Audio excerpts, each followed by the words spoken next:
Now, Barcelona and Lyon are both chasing a season sweep of four major trophies when they meet in the Women's Champions League final later this Saturday. The two dominant clubs in European women's football over 15 years face each other for the fourth time in the past 8 finals. It is 2-1 in that head-to-head for Lyon, which has a record 8 European titles, including 5 straight through 2020 in the competition's 25-year history. For more, let's bring in now 24's Selena Sykes, who's in Oslo for us. Selena, this is the 25th edition of the UEFA Women's Champions League, and what better way to top it off than with a blockbuster final between Europe's top 2 teams?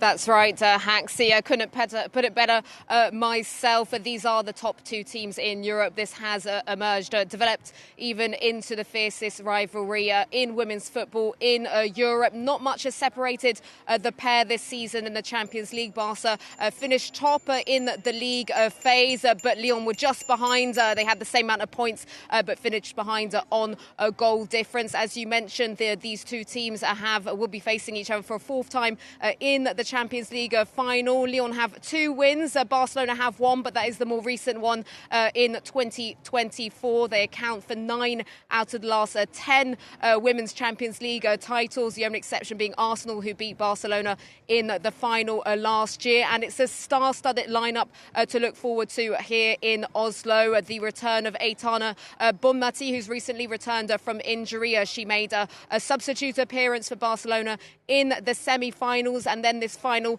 will also be very crucial for the Ballon d'Or race, with the 2 front-runners expected to be playing here this evening. There is Alexia Putellas, the maestro for Barcelona in midfield. She's had another excellent season for the Catalans with 22 goals and 11 assists. And then there's Melchi Doumenay, the Haitian striker for Lyon, who's had another formidable season with Lyon. So, as you said, a blockbuster final to enjoy here in Oslo. A slight criticism over the capacity of this stadium at just 28,000. 3-time Ballon d'Or winner Bonmati saying that it's too small for a Women's Champions League final. Last 4 Champions League finals have been held in stadiums with bigger capacities.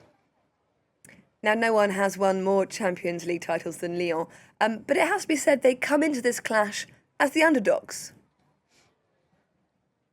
That's right, Haxie. Barcelona are on top right now. This is their 6th consecutive Women's Champions League final, which is obviously surprising to say, but Lyon aren't used to being the underdogs. They've won a record 8 Champions League titles. This is their 12th final. They dominate in France. So on the European stage, they've had to show a lot of grit and determination this season. They've had to fight back from first leg defeats, first in the quarterfinals against Wolfsburg, and then in the semi-finals against the holders Arsenal. A few key players to look out for this evening. There's Ada Hegerberg, their star talisman striker, who is the all-time top scorer in the Women's Champions League. She'll obviously have that extra motivation playing here in her native Norway. And then I can't mention Lyon without mentioning their talisman centre-back and veteran Wendy Renard, who is also the captain. She has played in all 11 of Lyon's Champions League finals so far and has lifted all 8 trophies. Selena Sykes reporting there from Oslo ahead of kickoff. Thank you very much indeed.